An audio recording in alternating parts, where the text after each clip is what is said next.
Adrian Moretti slammed his glass against the marble bar so hard it shattered, silencing the entire room of the city's most powerful men. "Get out," he growled. "All of you." 20 women in diamonds froze mid-laugh, stunned that the untouchable Mafia king had never once looked their way. Then, through a cracked service door, a trembling voice hummed an old forgotten melody in Adrian Moretti. The man who feared nothing felt his knees go weak. If this story already has your attention, hit subscribe, drop a comment telling me what city you're watching from, and stay with me until the very end. Let's see how far this story travels. Rain hammered against the tall windows of the Moretti Grand Hotel, and somewhere on the 40th floor, Adrian Moretti stood alone in the dark, a glass of untouched whiskey sweating in his hand. He hated nights like this, nights when the hotel buzzed with laughter he didn't feel, music he didn't hear, and women who circled him like moths pretending they weren't drawn to the fire of his money. Mr. Moretti, his assistant, Daniel, knocked twice before entering. "The senator's wife is asking for you again. Third time tonight." "Tell her I'm dead," Adrian said flatly, not turning around. "She won't believe that." "Then tell her I might as well be." He set the glass down without drinking it. "Cancel the rest of the evening. I'm going down to check the East Wing." Daniel blinked. "The East Wing? Sir, that's just maintenance and cleaning staff at this hour. I know what it is."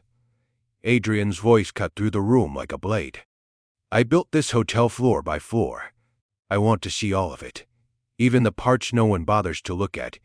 He didn't explain further. He never did.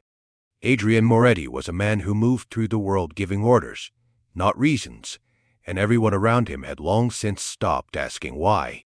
But the truth he wouldn't say out loud was that he was suffocating, surrounded by beautiful faces that all blurred into one hollow smile, surrounded by voices that all said the same practiced words. Adrian felt more alone in a room full of admirers than he ever did in silence. He walked the marble corridors down, past the ballroom where champagne flowed like a river, past photographers and socialites, until the golden crystal gave way to plain hallways, exposed pipes, and the low hum of industrial lighting. This was the hotel no one saw, the one that made the other one possible, and that was when he heard it. The voice, unpolished, achingly beautiful in a way none of the singers he'd hired for events ever were. Adrian stopped walking. The voice was coming from behind a half-open service door, where a woman in a gray cleaning uniform was mopping the floor, completely unaware that anyone could hear her. Her dark hair was pulled back messily.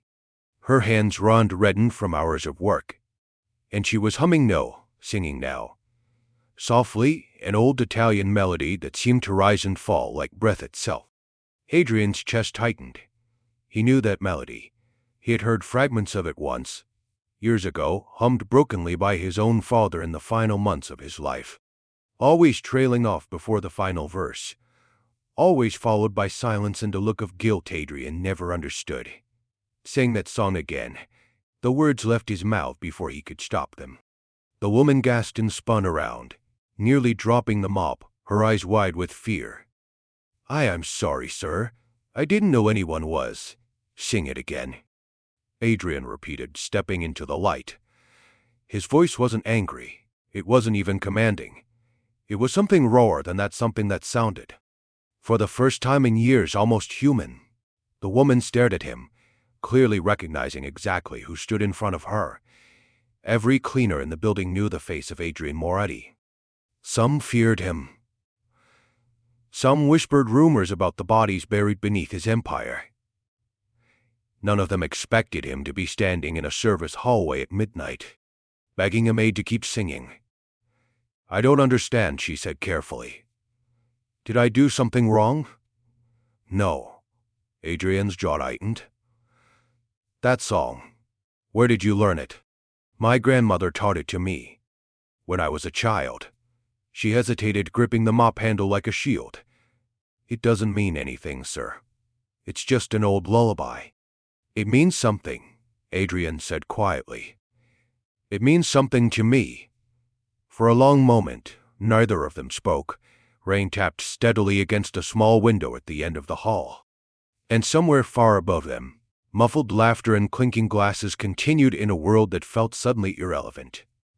"What's your name?" Adrian finally asked. "Elena." She straightened her shoulders, some quiet defiance rising beneath her nerves. "Elena Rossi." Something flickered behind Adrian's eyes, recognition. Disbelief, maybe even fear, though he masked it so quickly that Elena couldn't be sure she'd seen it at all. "Rossi," he repeated slowly, testing the name like it was a password to a door he'd been trying to open for 30 years. "Is that a problem?" Elena asked, chin lifting slightly.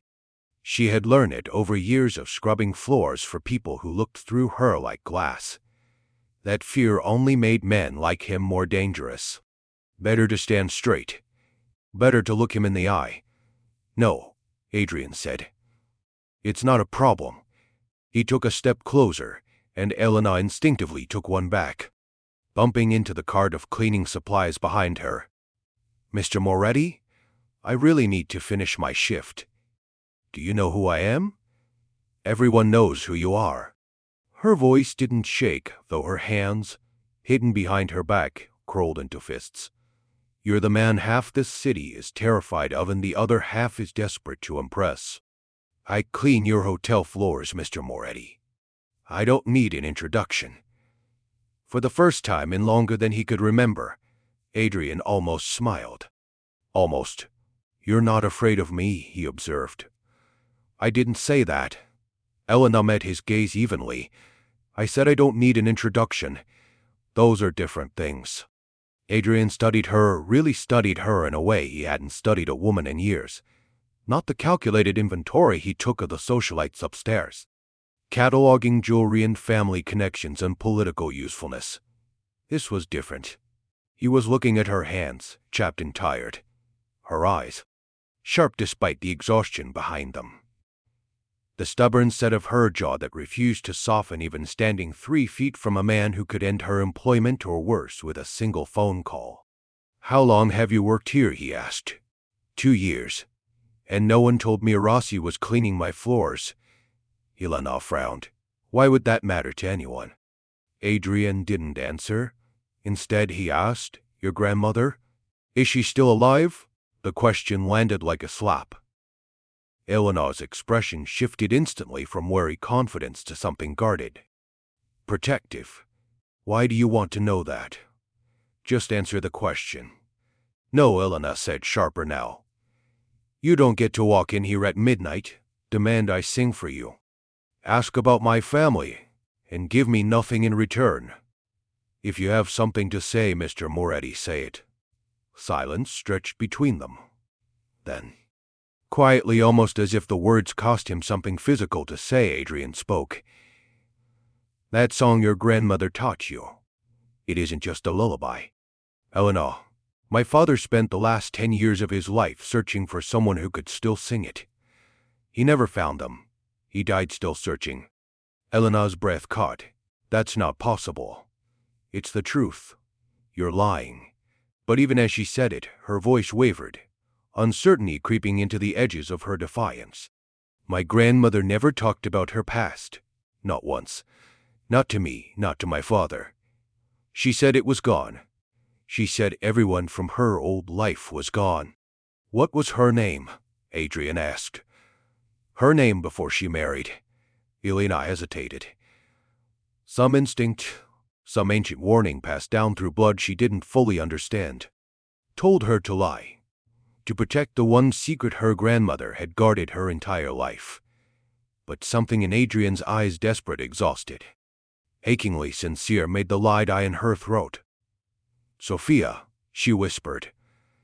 "Sophia Rossi." Adrian went pale.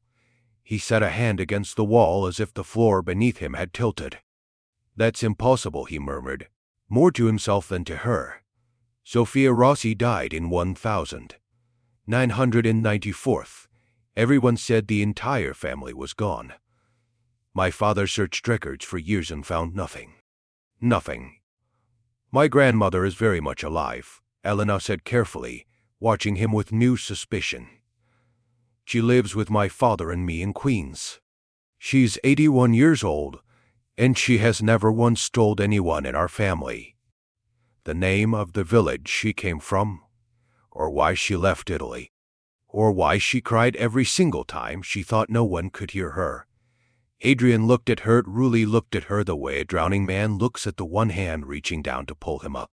Elena, he said slowly, I think your grandmother has been hiding from my family for 30 years. And I think she had every reason to. Elena felt the mop handle slip from her grip, clattering unnoticed to the floor. What are you talking about? Before Adrian could answer, the sharp buzz of his phone shattered the moment. He glanced down, and whatever color remained in his face drained completely. What is it? Elena asked, alarmed now despite herself. Adrian's jaw tightened into something cold and dangerous, the expression, Elena realized with a chill, of the man everyone in the city truly feared. Someone just asked my head of security a very specific question, Adrian said quietly.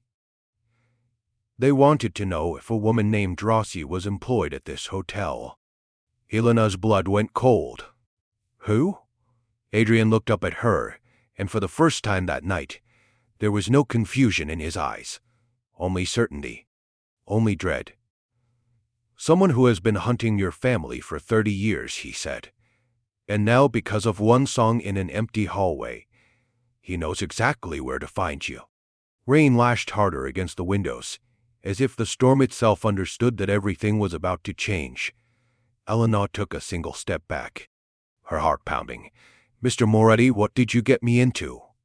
Adrian's answer was barely a whisper, but it landed with the weight of a door slamming shut behind her, sealing off the ordinary life she had known just minutes before.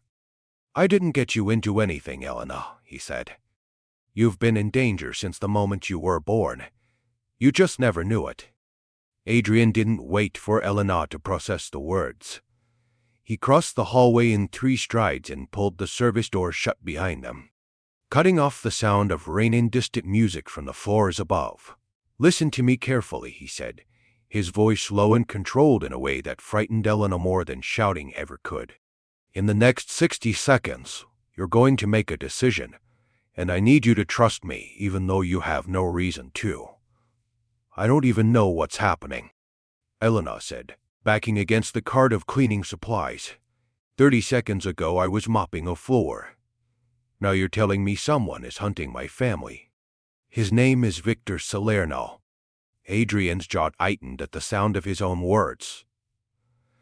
And if his men know you work in this building, they already know your shift schedule.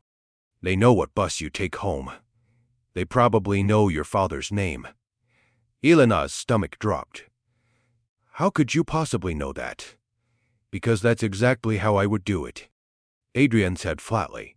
And Victor learned it from the same world I did. Elena stared at him, searching his face for some sign that this was a cruel joke, some twisted test of hotel staff loyalty. But there was nothing performative in his eyes, only urgency. I need to call my father, she said suddenly, fumbling for the phone in her apron pocket. Not from here. Adrian's hand closed gently but firmly over hers before she could dial. If Victor's people are already watching this building. A call placed from hotel property could be traced. Use my phone. Now. Elena hesitated only a second before taking it, her fingers trembling as she dialed the number she knew by heart. Papa? Her voice cracked the instant he picked up. Papa, listen to me. I need you to lock the doors. Don't ask questions, just do it. And she glanced at Adrian, who nodded once sharply, getting Nano away from the windows. There was a pause on the line, her father's confused voice audible, even through the speaker. Elena's hand tightened around the phone. I'll explain everything when I get home, she said. I promise. Just please, Papa. Please just do this. She hung up, breathing hard, and looked at Adrian with something between fury and desperation. Explain. Now. All of it. Adrian studied her for a long moment, as if weighing how much truth a person could survive hearing in one night. 30 years ago, he began. My father and a man named Salerno ran this city together. Not as friends, as rivals who needed each other to survive. There was a third family, the Rossi family, who held something both men wanted desperately, not money. Not territory, but proof. Proof of a betrayal that could destroy either empire if it ever surfaced. Proof of what betrayal? I don't know the details, Adrian admitted, and something in his voice cracked slightly, an old wound reopening. My father never told me everything. He only told me that one night. The Rossi family vanished. All of them. The official story was a house fire. No survivors.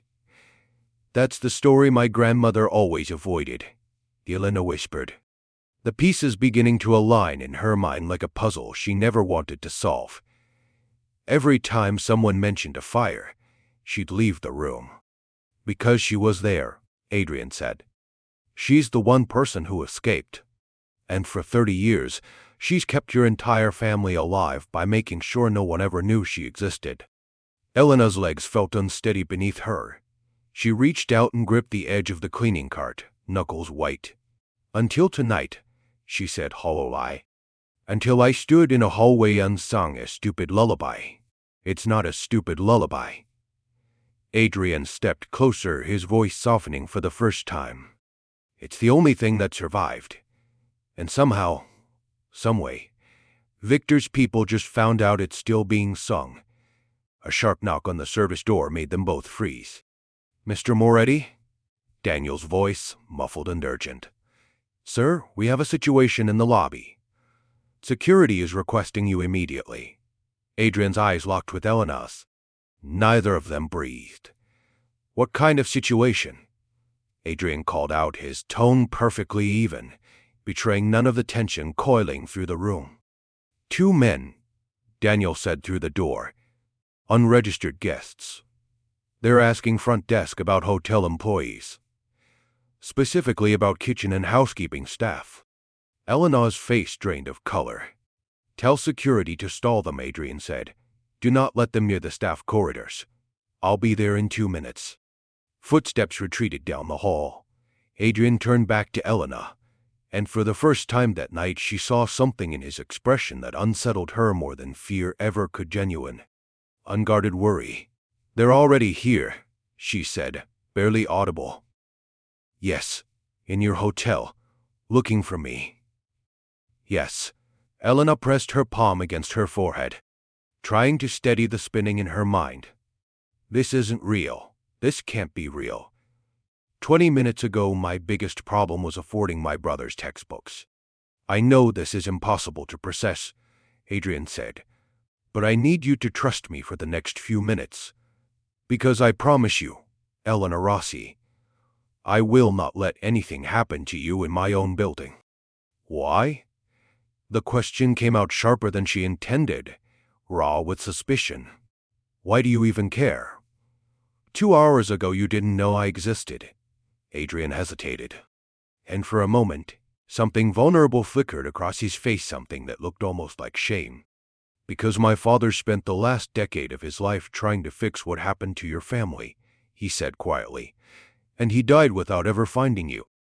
I'm not going to let his failure become mine. Elena wanted to argue, wanted to demand a better answer, something less noble and more believable from a man with his reputation. But there wasn't time. What do we do? She asked instead. You stay here. Lock this door behind me. I'm going to handle the men in the lobby myself. Adrian was already moving toward the exit. And if they don't leave? They'll leave, Adrian said, his voice hardening into something colder, more familiar to the reputation that preceded him. Trust me. He disappeared through the door before Elena could argue further, and the lock clicked shut behind him with a finality that made her chest tighten. Alone in the narrow hallway, surrounded by mop buckets and industrial shelving, Elena Rossi felt the full weight of everything crashing down at once. Her grandmother's silence, her grandmother's tears, 30 years of unanswered questions suddenly answered all at once, in the worst possible way. She sank onto an overturned bucket, hands shaking, and for the first time in years, allowed herself to cry not from fear exactly, but from the unbearable weight of finally understanding. Meanwhile, in the lobby, Adrian Morty straightened his jacket and stepped out with the practiced calm of a man who had spent his entire life burying panic beneath composure. Two men in dark suits stood near the concierge desk, scanning the room with the particular stillness of people who were used to being obeyed. One of them turned as Adrian approached. "Mr. Moretti," the man said, offering a thin, insincere smile. "Beautiful hotel. Can I help you gentlemen with something?" Adrian's tone carried the easy authority of a man who owned every marble tile beneath their feet. "We're looking for someone," the second man said. "A cleaning employee, young woman. Italian descent. You'll have to be more specific," Adrian said smoothly. "I employ over 300 people in housekeeping alone." "Rossi," the first man said, watching Adrian's face carefully. "Ilana Rossi." Adrian didn't so much as blink. "Doesn't ring a bell, but I can have HR pull employment records if it's urgent. Might take a day or two, though we're rather strict about privacy here." The second man's jaw tightened. Mr. Salerno was hoping for something a bit faster. There it was. Confirmation, spoken plainly, that this had come directly from Victor himself. Then Mr. Salerno should learn to make appointments. Adrian said, his voice dropping into something quieter, sharper, unmistakably dangerous. "This is my hotel. My rules. And right now my rule is that you two are trespassing." The first man's smile faded entirely. "You're making a mistake, Moretti." "No," Adrian said, stepping close enough that only the two of them could hear his next words. "Victor is making the mistake. Tell him I said that personally." For a tense, silent moment, neither man moved. Then, with a final calculating glance around the lobby, they turned and walked out into the rain without another word. Adrian exhaled slowly once the doors closed behind them, the composed mask slipping just slightly to reveal the exhaustion beneath it. He turned to Daniel, who had been watching from a discreet distance, visibly shaken. "Double security on every entrance," Adrian said. "Nobody enters or exits without clearance from me directly. And get my car ready. I need to make a delivery personally tonight." "A delivery, sir?" "Yes," Adrian said, already walking toward the service corridor. "A very important one." When he returned to the hallway, Elena was standing now, arms wrapped around herself, eyes red but composed. She looked up the moment he entered. Searching his face for news. "They're gone," Adrian said. "For now." "For now," Elena repeated bitterly. "That's not exactly comforting." "No," Adrian admitted. "It's not." Elena studied him for a long moment, something shifting behind her eyes, not trust exactly, but the beginning of something close to it. "What happens now?" she asked. Adrian held her gaze steadily. "Now I take you and your family somewhere safe. Somewhere Victor Salerno's men can treat you. And then we figure out exactly what your grandmother has been hiding for 30 years, because whatever it is, it's clearly still dangerous enough to kill for." Elena's breath caught at the word kill, spoken so plainly, so matter-of-factly, by a man who clearly understood violence in ways she never wanted to. "And if I refuse?" she asked, some last thread of defiance rising despite everything. "If I say I don't want your protection, Mr. Moretti? If I say I'd rather take my chances on my own?" Adrian's expression didn't harden. If anything, it softened, just slightly, into something almost pleading. "That I hope you'll change your mind," he said quietly, "because the alternative is a version of tonight that doesn't end with both of us walking away from it." Elena's hands curled into fists at her sides, torn between fury at a stranger suddenly controlling her life and the terrifying certainty that he was right. Outside, thunder rolled low across the city, and somewhere beyond the hotel walls, a black car idled at the curb, its driver watching the entrance with quiet, patient interest, waiting to see exactly where Elena Rossi would go next. Elena didn't answer him right away. She stood in that narrow hallway with her arms still wrapped around herself, staring at the man who had just threatened to strangers in his own lobby without raising his voice once. And something inside her recalculated everything she thought she understood about danger. "Okay," she finally said. "Okay. Take us somewhere safe. But I'm not leaving without my father and my grandmother seeing exactly where we're going. No black bags over the head, no mystery locations." "Fair enough," Adrian said, and for the first time something like respect passed across his face. 20 minutes later, Elena sat in the back of an armored car she hadn't even known existed, watching the city blur past the rain-streaked window. Her uniform still damp with sweat and fear. Adrian sat across from her, phone pressed to his ear, speaking in short, clipped sentences to people Elena assumed were his men. "Triple the perimeter on the Queen's address," he said. "Nobody approaches until I'm on site personally." Elena watched him with a strange, unfamiliar feeling rising in her chest, not quite trust, but something adjacent to it. A recognition that whatever else this man was, he was competent in a way that made the chaos around her feel, for the first time all night, slightly survivable. "You do this a lot," she said quietly. "Give orders like that." "More than I'd like," Adrian admitted, lowering the phone. "And the men who came to the lobby, will they really just leave? Just because you told them to?" "No," Adrian said honestly. "They'll report back to Victor. And Victor will decide his next move very carefully. Because he knows exactly who I am and what I'm capable of if he pushes too hard too fast." "That's not reassuring. It's not meant to be," Adrian said. "It's meant to be true." The car pulled onto Elena Street in Queens, and her stomach dropped the moment she saw two black SUVs already parked outside her building. Engines running, headlights cutting through the rain. "Those are yours?" she asked sharply. "Since about 8 minutes ago," Adrian confirmed. Elena was out of the car before it fully stopped, sprinting up the steps of her building with Adrian close behind her. She burst through the apartment door to find her father, Marco, standing protectively in front of an elderly woman seated at the kitchen table, a woman with silver hair pulled back tightly, hands folded, eyes fixed unwarvingly on the door the moment it opened. "Elena." Marco's voice cracked with relief and confusion all at once. "What is going on? You call, you say lock the doors, and then black cars appear outside like something from a movie." "Papa." "I need you to stay calm," Elena said, crossing the room quickly to kneel beside her grandmother's chair. Nana, look at me." The old woman's eyes, sharp despite her age, moved slowly from Elena's face to the doorway, where Adrian Moretti now stood, rain dripping from his coat onto the worn linoleum floor. And then something happened that made the entire room go silent. Sophia Rossi's hands began to tremble. "No," she whispered, so quietly Elena almost missed it.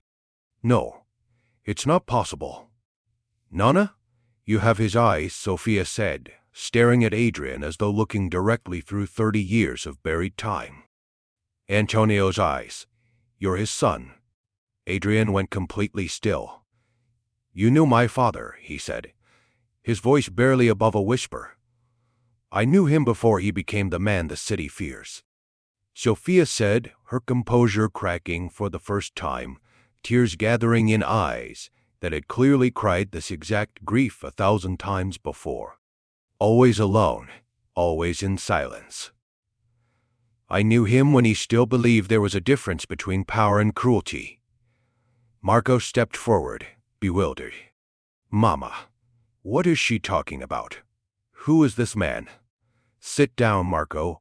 Sophia's voice, though shaking, still carried the authority of someone used to being obeyed. "Sit down, and I will finally tell you the truth I swore I would take to my grave."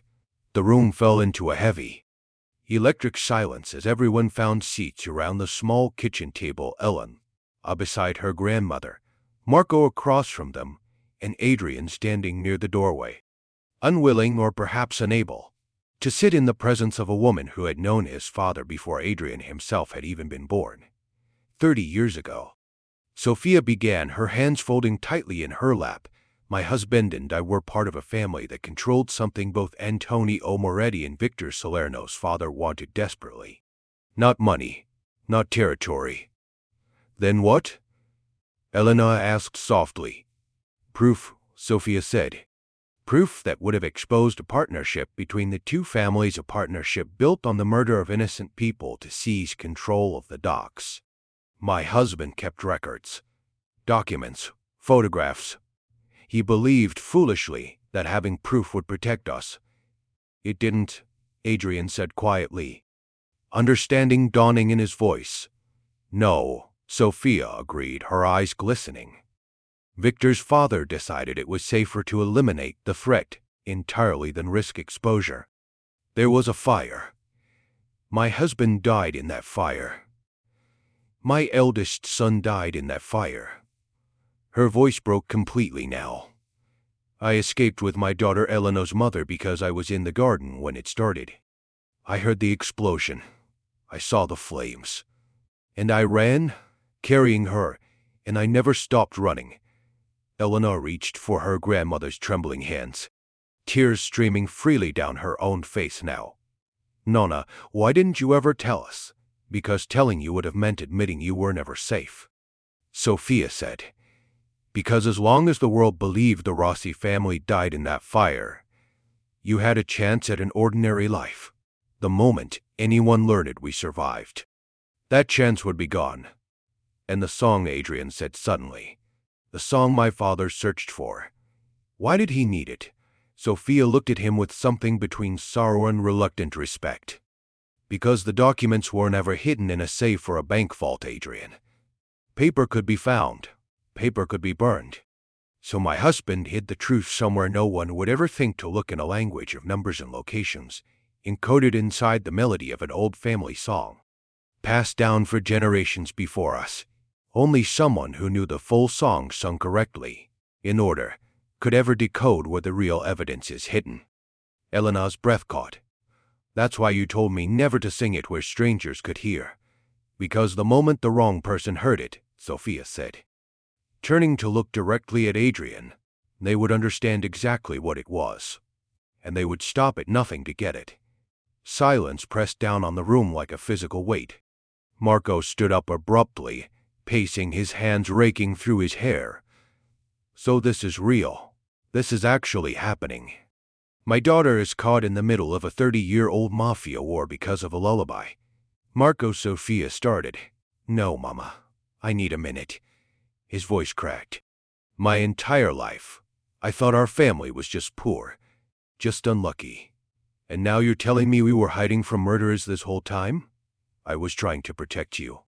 Sophia said, her voice breaking completely now, 30 years of guarded silence finally collapsing into raw grief. Every single day, I was trying to protect you. Elena crossed the room and wrapped her arms around her father, feeling him shake against her, feeling the entire fragile architecture of their family history rebuilding itself in real time around a truth none of them had asked for. Adrian remained near the door, watching this unravel with an expression Elena hadn't seen on him before, something that looked almost like shame, as though the sins of his father were pressing down on his own shoulders in this exact moment. Mrs. Rossi, he said quietly, once the room had settled slightly. I know nothing I say can undo what happened to your family. But I promise you, on my father's grave, I will not let Victor Salerno finish what his father started. Sophia studied him for a long, searching moment. Your father made a similar promise to me once. Decades ago, right before everything burned. Adrian flinched as though struck. But, Sophia continued, softer now, your father never had the chance to keep his promise. You do. The weight of that sentence settled over Adrian like an inheritance he never asked for but couldn't refuse, before anyone could speak further.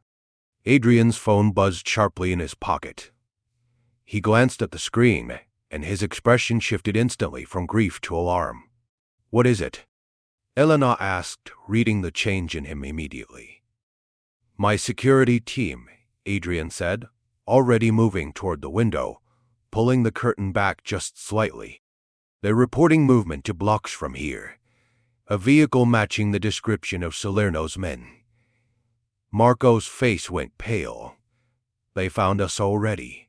They were always going to find you eventually, Adrian said grimly.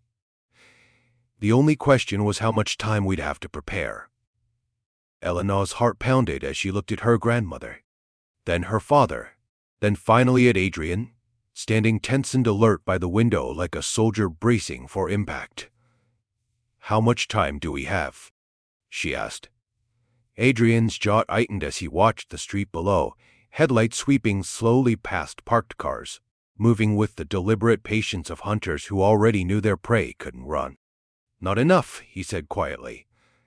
Everyone, grab only what you need. We're leaving in 2 minutes.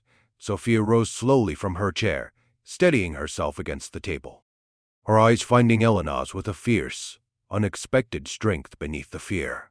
Then let them come, she said. I have run from this family for 30 years. I am done running. Outside, the headlights stopped directly across the street, engine idling in the rain waiting. Adrian didn't wait to see whether the vehicle across the street would make the first move. Now, he said, voice low and final. Everyone, out the back stairwell. My men are already positioned there. 2 minutes ago you said 2 minutes, Marco snapped, grabbing his mother's coat and helping her to her feet. That was before they parked directly across from us, Adrian said. Plans change. Move. Elena grabbed her grandmother's arm, steadying her as they hurried toward the back of the apartment, her heart hammering so violently she could feel it in her throat. Sophia, despite her age, moved with a strange, unsettling calm, the calm, Elena realized, of a woman who had done exactly this once before, 30 years ago, and survived. Nana, you're not scared, Elena whispered as they descended the narrow stairwell. I used up all my fear 30 years ago, Sophia said quietly. What's left now is just resolve. They emerged into the back alley where 2 of Adrian's men waited beside an unmarked van. Engines already running, doors already open. Adrian practically lifted Sophia into the vehicle himself, then turned to scan the alley behind them. His body angled protectively in front of Eleanor without her even realizing he'd moved. Get in, he said sharply. What about you? Eleanor asked. I'm right behind you. Go. She climbed in, pulling her father with her, and the moment the doors slammed shut, the van lurched forward, tires screeching against wet pavement. Eleanor twisted around, watching through the rear window as Adrian jogged toward a second car idling nearby, his silhouette disappearing into rain and shadow. Where is he going? She demanded, panic rising in her voice. To make sure no one follows us, one of the guards said simply, eyes fixed on the road ahead. Eleanor pressed her palm against the cold window, her breath fogging the glass, watching the city blur past in streaks of red and white light. Beside her, Marco held his mother's hand tightly, his face pale. His jaw clenched with the particular kind of fear that comes from realizing your entire life has been a story you weren't ever told the ending to. Elena, Sophia's voice was quiet, steady despite the chaos around them. I need you to listen to me carefully. Nana, now isn't. Now is exactly the time, Sophia said firmly. Because if something happens to me tonight, you need to know how to finish what I couldn't. Eleanor's stomach twisted. Don't talk like that. The song has 5 verses, Sophia continued, ignoring her. You only know 4. Your mother taught you 4 before she died because she only knew 4. I never taught you the 5th because the 5th verse is the key. Without it, the other 4 are meaningless. Then teach me now, Eleanor said urgently. Sophia's eyes glistened. I was always going to. I just prayed I would have more time. In a quiet, trembling voice, barely audible above the hum of the van's engine, Sophia began to sing a verse Eleanor had never heard, ancient and aching, words in a dialect so old it sounded almost like a different language entirely. Eleanor listened, memorizing every syllable, every note, as though her life depended on it. Because it did. The final line, Sophia said when she finished, names the church. Santa Maria del Porto, outside Salerno. That's where my husband hid the truth, inside the crypt beneath the altar. He believed no one would think to search holy ground. Nonna, why tell me this now in a moving van, in the middle of a crisis? Because Victor Salerno has spent 30 years searching for verses that mean nothing without the fifth, Sophia said. And tonight, for the first time, someone in his organization heard you sing. If they're clever enough and Victor is clever, they'll realize the song is incomplete. And they'll start looking for whoever might know the missing piece. Me, Elena whispered. You, Sophia confirmed. Which means from this moment forward, you're not just in danger because of your last name. You're in danger because you might be the last person alive who can complete it. The van jolted suddenly as it took a sharp turn, and Elena's phone buzzed in her pocket. Adrian's number. Elena. His voice was tense, clipped, breathless in a way she hadn't heard before. Is everyone secure? Yes, we're fine. We're moving. Adrian. What happened back there? The car that was watching your building followed for 6 blocks before my men lost them intentionally, leading them away from your actual route. A pause, heavy with something unsaid. Elena, I need to tell you something, and I need you to stay calm. Her blood ran cold. What? One of my own men, Adrian said, voice tight with barely restrained fury, just contacted Victor's people 20 minutes ago. I have someone inside my organization feeding information to Salerno. Elena's breath caught. How do you know? Because the men outside your building knew your exact address before I even finished giving the order to protect it, Adrian said grimly. Someone told them. Someone close to me. The van fell into stunned silence, the only sound the steady rhythm of rain against the roof and the distant wail of a siren somewhere in the city. Who? Eleanor finally asked. I don't know yet, Adrian admitted. But I intend to find out tonight. Eleanor hesitated, something twisting uncomfortably in her chest. Be careful. There was a brief pause on the line, just long enough for Eleanor to hear him breathe. I will, he said quietly. I'll meet you at the safe house within the hour. The call ended, and Eleanor sat frozen, staring at the phone in hurt, trembling hands, the weight of everything crashing over her all at once. Her grandmother's confession. The missing verse. The traitor inside Adrian's own organization. And underneath all of it, an unfamiliar ache she didn't have time to examine. Worry real and sharp. For a man she'd known less than 3 hours. You care about him, Sophia observed quietly, watching her granddaughter's face. I don't even know him, Eleanor said too quickly. That wasn't my question. Eleanor said nothing, staring instead out the window as the van wound through unfamiliar streets, deeper into the city's quieter, more guarded districts. 40 minutes later, they arrived at a heavily secured compound on the outskirts of the city high walls. Armed guards, cameras mounted at every corner. It looked less like a house and more like a fortress, and for the first time all night, Eleanor felt something close to physical safety settle over her exhausted body. Inside, Marco immediately began pacing the length of the living room, running through everything in disbelief, while Sophia sat quietly by the fireplace, her eyes distant, lost in memories she'd spent 30 years trying to outrun. Eleanor stood by the window, watching the gate, waiting. Adrian arrived 20 minutes later, and the moment he walked through the door, something in Eleanor's chest loosened involuntarily. He looked exhausted, his jaw tight with barely suppressed rage, a fresh cut above his eyebrow that hadn't been there before. What happened to your face? Eleanor asked, crossing the room before she could stop herself. I had a conversation with the man who's been talking to Salerno, Adrian said flatly. And he won't be talking to anyone else, Adrian said, his voice carrying a coldness that made Eleanor's skin prickle, a reminder of exactly who he was beneath the concern he'd shown her all night. He confirmed it was Victor who ordered the surveillance on your building. He also confirmed something else. What? Adrian hesitated, glancing toward Sophia, who was watching him now with sharp, wary attention. Victor knows the psalm is incomplete. He's known for years. He's been searching for 30 years for someone who knows the 5th verse. Sophia's expression didn't change, but her hands tightened in her lap. Which means, Adrian continued, he'll assume that whoever taught Elena the first 4 verses is still alive. And he'll assume that person might also know the 5th. He's already looking for me, Sophia said quietly.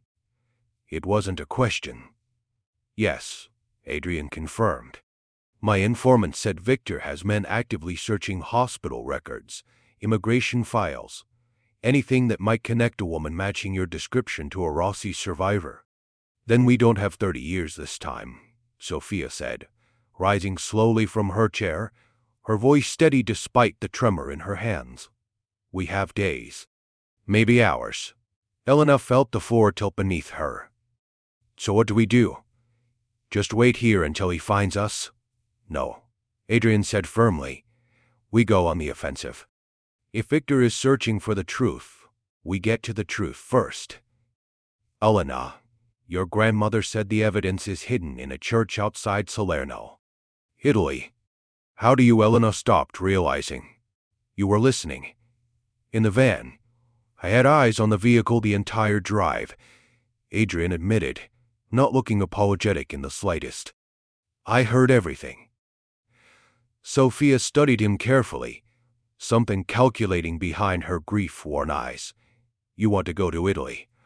I want to get there before Victor does, Adrian said.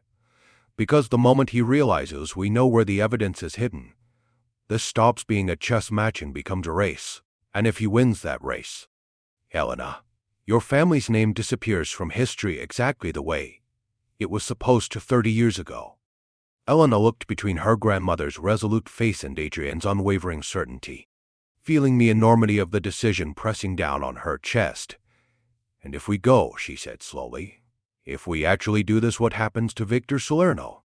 Adrian's expression hardened into something Elena hadn't seen from him yet.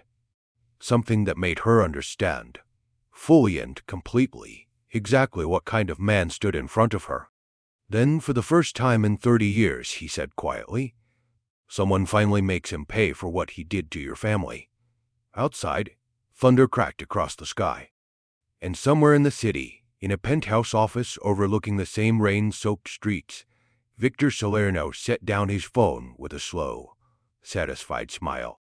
Having just received confirmation of exactly what he'd been waiting 3 decades to hear. So, he murmured to the empty room. The little Rossi girl finally sang.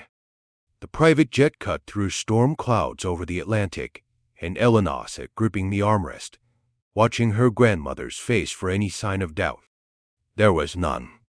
Sophia stared straight ahead, jaw set, hands folded like a woman walking toward a reckoning she'd waited 30 years to face. You don't have to come, Elena said quietly. We could have left you in New York somewhere safe. There is no safe anymore, Sophia said. There's only finished or unfinished. I intend to finish it. Across the aisle, Adrian sat with a laptop open, coordinating with his men on the ground in Italy. His expression carved from focus so total, it looked almost like anger. Marco paced the narrow cabin, too wound up to sit, muttering half-prayers in Italian under his breath. Adrian. Elena crossed to him, lowering her voice. Tell me the truth. What are we walking into? He closed the laptop slowly. Victor has people in Salerno. If my informant was right, he'll have men watching every church, every cemetery, anything connected to old Rossi family history. He knows we're coming, so it's a trap. It's a race, Adrian corrected. And right now, we're maybe 2 hours ahead of him. Maybe less. Elena's stomach twisted. And if we lose that race? Adrian didn't answer right away, and his silence told her everything his words wouldn't. They landed under cover of darkness, transferring immediately into 2 armored cars that sped through narrow coastal roads toward a small stone church perched above cliffs overlooking Blackwater. Santa Maria del Porto stood exactly as Sophia remembered it, weathered, humble, utterly unremarkable to anyone who didn't know what slept beneath its altar. "This is it," Sophia whispered, stepping out of the car with Marco steadying her arm. After 30 years. Inside, the church was empty. Candlelight flickering against stone walls older than any of them could fully comprehend. Sophia moved toward the altar with a certainty that startled Elena, muscle memory carved by grief, guiding her feet toward a hiding place she'd never forgotten. "Help me," Sophia said, kneeling stiffly beside a loose flagstone near the base of the altar. Adrian knelt immediately, prying the stone free with careful hands, revealing a narrow stairwell descending into darkness. "The crypt," Sophia breathed. They descended together, flashlights cutting through decades of undisturbed dust, until they reached a small stone chamber lined with old family tombs. Sophia moved to the far wall, running trembling fingers along the carved names until she found the one she was searching for. "Antonio Rossi," she whispered. "My husband." Behind the tomb's inscription plate, sealed with wax and time, sat a small metal box. Elena's breath caught as Adrian carefully pried it free and handed it to Sophia. Her grandmother's hands shook so violently that Marco had to help her open it. Inside lay yellowed documents, photographs, a ledger filled with names and dates undeniable, damning proof of a 30-year-old betrayal that had cost an entire family everything. "We found it," Elena whispered, tears streaking her face. "Nana, we actually found it." That was when the church door slammed open above them. "Congratulations," a voice called down the stairwell, smooth and cold. "You just saved me 30 years of searching." Adrian's entire body went rigid. "Victor."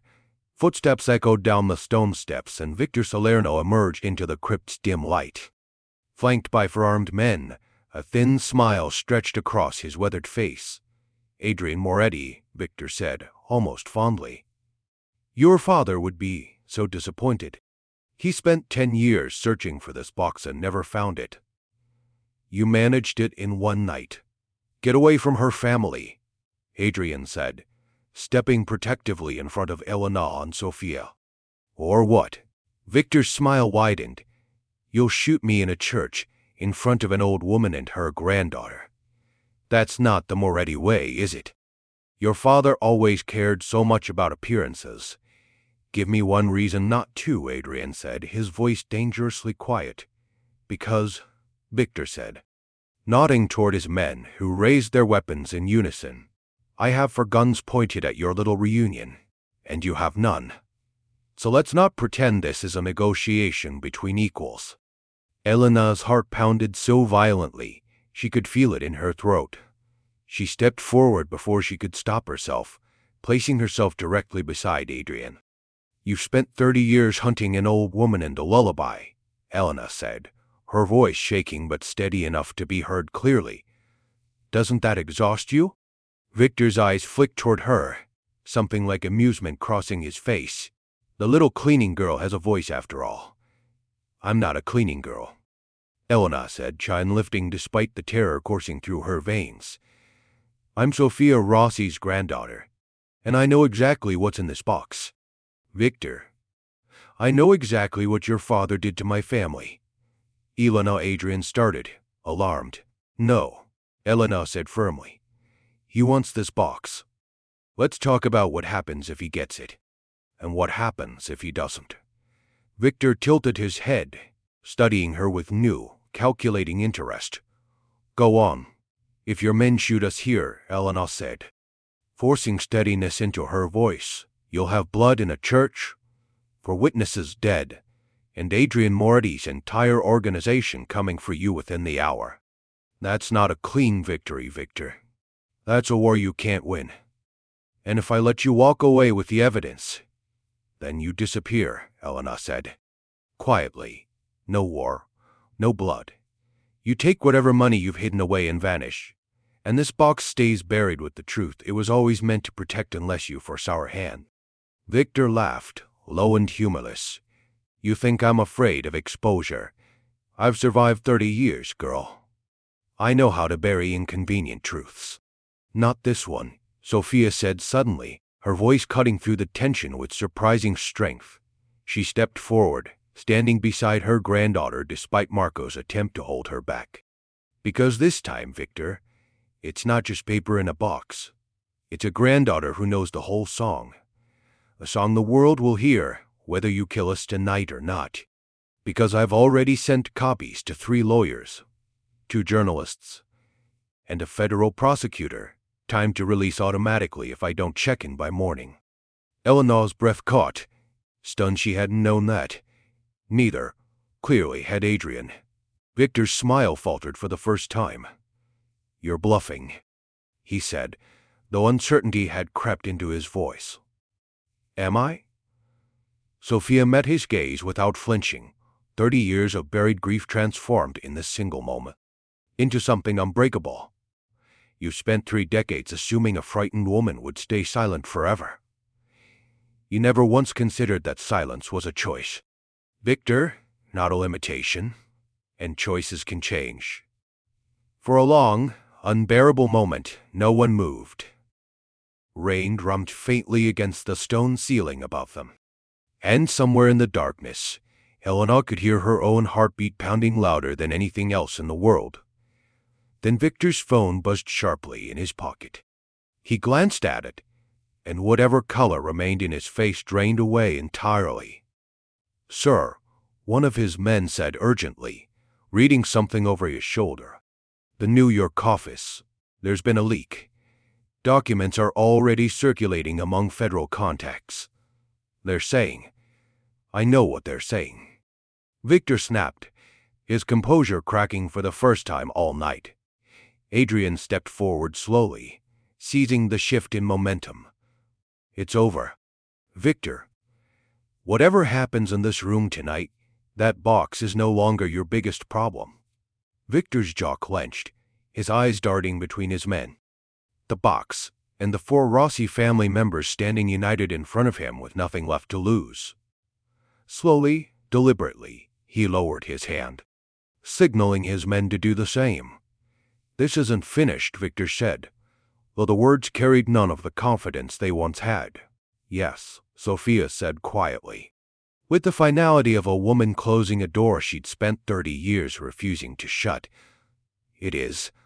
Victor Salerno turned and walked out of the crypt without another word, his men following silently behind him, leaving nothing but echoing footsteps in the fading scent of rain and gun meal, the moment they were gone. Eleanor's legs finally gave out, and Adrian caught her before she hit the ground, holding her steady as the adrenaline drained from her body all at once. You did that, he said softly, disbelief and admiration mixing in his voice. You just faced down Victor Salerno. We did that, Eleanor corrected, glancing at her grandmother, who stood trembling but triumphant beside the tomb that had guarded her family's truth for 30 years. 3 weeks later, Victor Salerno's empire collapsed under the weight of federal indictments, the documents Sophia had hidden away finally seeing daylight, exposing 3 decades of buried corruption. Eleanor stood beside her grandmother at a small courthouse press conference, her father's hand steady on her shoulder. Watching justice arrive exactly 30 years late, but no less powerful for the delay, Adrian remained in the background during the public moments, understanding instinctively that this victory belonged to the Rossi family first.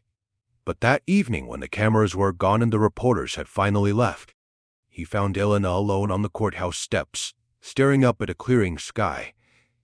Your grandmother is remarkable, he said quietly, sitting beside her. She always was, Eleanor said. I just never knew it until tonight. They sat in comfortable silence for a long moment before Adrian spoke again, his voice softer than she'd ever heard it. I have to ask you something, Eleanor Rossi, and I need you to answer honestly without worrying about what you think I want to hear. Okay. If I had nothing, he said, no hotel, no empire, no name that makes people afraid, if I was simply a man who once heard a woman sing in an empty hallway and never forgot it, would you still be sitting here with me? Eleanor turned to look at him fully, And for the first time since that rainy night in the service corridor, she smiled without any trace of fear. "I never fell for the Mafia boss," she said quietly. "I fell for the man who finally stopped searching for something he could buy and started listening for something he could only earn." Months later, Elena opened a small music school in the neighborhood where she once cleaned floors for strangers who never looked her way, teaching children the old songs their grandmothers were too afraid to sing aloud. Restoring voices that history had once tried to silence forever. And every single evening, without fail, Adrian Moretti, still one of the most powerful men in the city, but no longer one of the lonelists, sat quietly in the back row listening. Because he had learned in the end exactly what his father never lived long enough to understand. That true power was never about being feared. It was about finally being worthy of someone's trust. And Elena Rossi, the woman no one noticed, had given him both a love he never expected and a redemption he never thought he deserved.